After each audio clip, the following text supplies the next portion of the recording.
Lagos State-owned Ekpe General Hospital upgrades to Federal Medical Center. Nigeria Ports Authority moves to coordinate sale in Naira for crude oil. On the foreign scene, Haiti gang attack claims about 20 lives, leaves scores others injured. And in sports, Nigeria's Flamingos arrives Dominican Republic ahead under 17 Women's World Cup. And now the details. I am Mike James.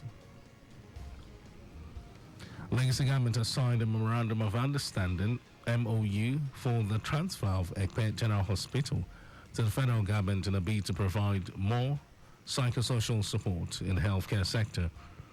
Governor Sanwo-Olu stated this during the Ministry of Health Lagos Trauma Conference 2024 with the theme Advancing Trauma and Emergency Healthcare Systems for a Thriving Lagos. Governor Sanwo-Olu said the state will provide more additional trauma systems for residents in distant locations to have access when they need them, adding that the present administration has made a significant stride in healthcare service delivery.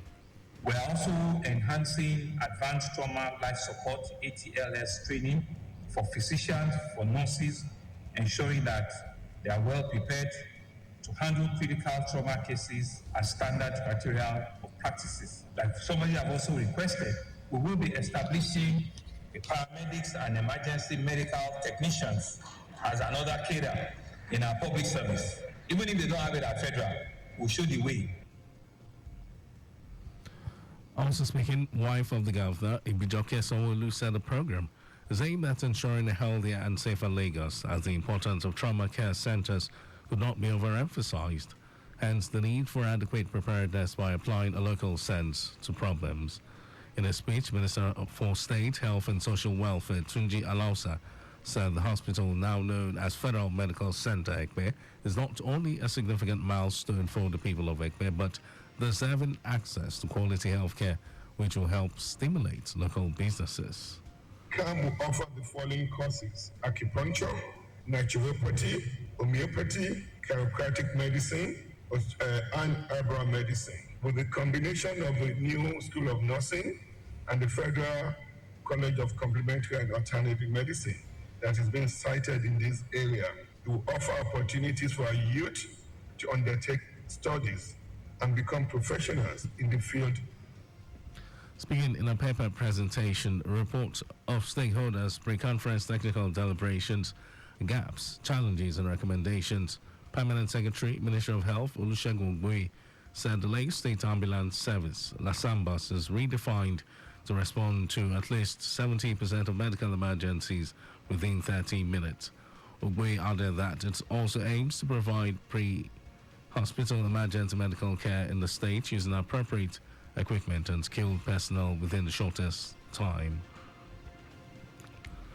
Lagos State Governor Babajide Sanwo-Olu has pledged his administration's commitment to ensuring that tertiary education in the state remains relevant and has a pride of place, which will help broaden the base of resources in its Science and Research Center. Governor Sanwo-Olu stated this at a 6th public lecture as part of the 60th anniversary celebration of the Faculty of Engineering, University of Lagos.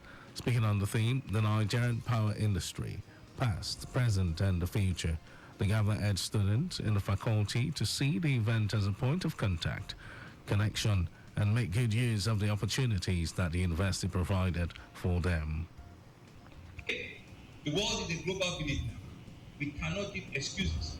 We cannot give reasons why things are not the way you want it. Those days, we need to go and open 3 textbooks to even be able to finalize a small 3-page stamp paper. You have the power of the internet. You have the power to research even on your phone, on your tablet, and to have the benefit of global best practices to be able to challenge your world of the future. In her speech, the Vice Chancellor, University of Lagos, Folashade Ogunshola, said the institution is keen in embracing emergency technology, foster sustainable solutions, and cultivate global partnerships.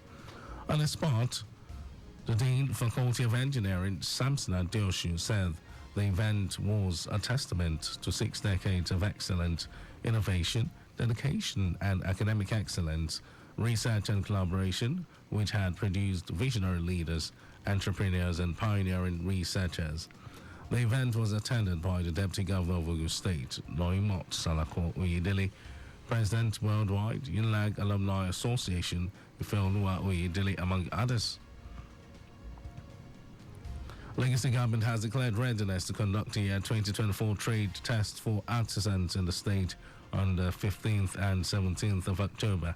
Director, Lagos State Examinations Board, Adebayo Orunsolu, in a statement said the essence of the trade test for artisans in the state is to make their certificates more meaningful to their professions and also add value to them.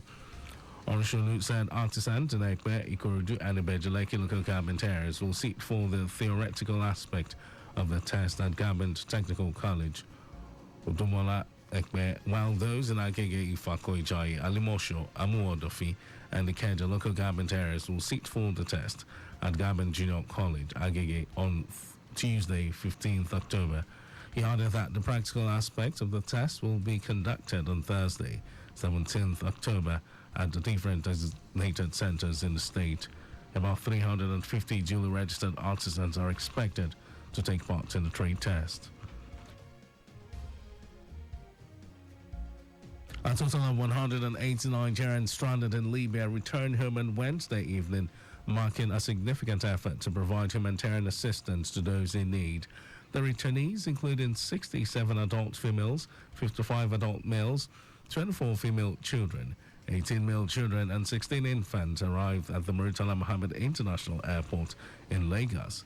This evacuation was facilitated by a collaborative effort involving the International Organization for Migration (IOM) and National Emergency Management Agency (NEMA) Lagos Territorial Office. Upon arrival, the Nigerian Immigration Service conducted a biometric profiling of the returnees to ensure proper documentation and support before they reintegrate into their communities and rebuild their lives. And over to the rest of the stories. The Nigerian Ports Authority (NPA), in collaboration with other government agencies, has concluded plans to implement the sale in Naira for crude oil supply to Dangote's refinery and other refined products. Speaking at a meeting in Lagos, NPA Managing Director Abdul Kadir Dansuhu said implementation of the federal government's directive for the NPA to coordinate service provision from all regulatory, security, and other stakeholders for the smooth implementation of the initiative to sell crude oil and petroleum products to the Dangote refinery in Naira has commenced. Dan Suhu also said the agency will collaborate with other stakeholders to establish a one-stop shop that will coordinate service provision from all regulatory and security agencies and other stakeholders to ensure a smooth implementation of the initiative. The NPA boss who chaired the interagency stakeholders meeting explained that the agency is ready to work with everyone involved in the implementation of the policy to ensure that products are made available across the country. The chairman of the Ekiti State Universal Basic Education Board, Femi Akinwumi, has reiterated the state government's commitment to achieving zero out-of-school children status.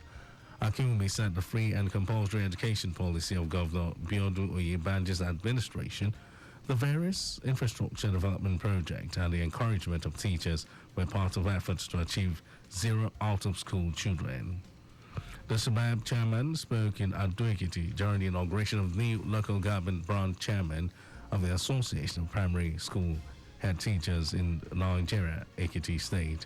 He solicited more support from the head teachers in ensuring no child goes out of school in the state, warning against collection of any legal fees from the pupils as sanctions awaited violators.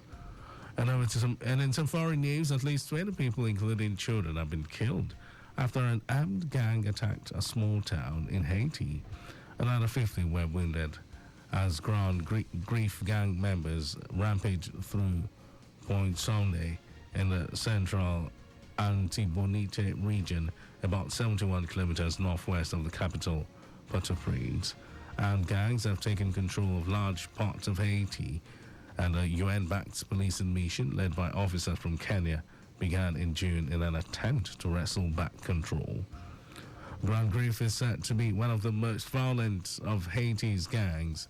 In January 2023, its members were accused of attacking a police station near Port Sunday and killing 6 officers. And US dock workers and port operators have reached a tentative agreement that will end a 3-day strike that shut down shipping on the eastern Gulf Coast of the United States and had threatened to incur billions of dollars in losses. In a joint statement on Thursday evening, the International Longshoremen's Association (ILA) and the U.S. Maritime Alliance said they had reached a tentative agreement on wages without providing any details on what was agreed upon. The two sides also agreed to extend their master contract until January 15 next year in order to return to the bargaining table to negotiate other outstanding issues. And over to sports news, officials and players of Nigeria's under-17 women's national team Flamingos have arrived at their campsite in Santo Domingo, a city in the Dominican Republic, for a 2-week intensive camping exercise ahead of the 2024 FIFA Under-17 Women's World Cup Finals. The championship will hold from October 16 to November 3 in the country. Flamingos are lodged in Group A alongside host country Dominican Republic, Ecuador and New Zealand, whom they faced in their opening game on October 16. Bankole Oluwokeri's Chargers will then face Ecuador for their second game on October 19 before rounding off their preliminary assignment against the host country 3 days later. And that was our news at 10, but just before we go, maintain adequate distance from the vehicle ahead of you to avoid collision. You can follow us and like all our various social media platforms: X Traffic Radio 961, Facebook Lagos Traffic Radio 96.1 FM, Instagram Lagos Traffic Radio 961. Subscribe and watch our news and programs live on YouTube, Traffic Radio 961. You can also visit our website. It's www.trafficradio961.ng. Did you know that the Sanwo-Olu administration constructed watchtowers with alarm bells and perimeter fences in model colleges? You can always get details on the Lagos Government website. To end the news, here are the highlights of the major stories. Lagos State Government has signed a Memorandum of Understanding (MOU) for the transfer of Ekpe General Hospital to the federal government in a bid to provide more psychosocial support in the healthcare sector. The Nigerian Ports Authority (NPA), in collaboration with other government agencies, has concluded plans to implement the sale in Naira for crude oil supply to Dangote Refinery and other refined products. And we also told you that at least 20 people, including children, have been killed after an armed gang attacked a small town in Haiti. In sports, officials and players of Nigeria's under-17 women's national team Flamingos have arrived at their campsite in Santo Domingo, a city in the Dominican Republic, for a 2-week intensive camping exercise ahead of the 2024 FIFA Under-17 Women's World Cup Finals. And for contact with the newsroom, send a message to info@trafficradio961.ng. That ends the news broadcast. It was compiled by Abiola Fagbalago. Thank you for listening, Lagos. My name is Mike James. In a bit, we shall be connecting with the world of the surveyors on the benchmark.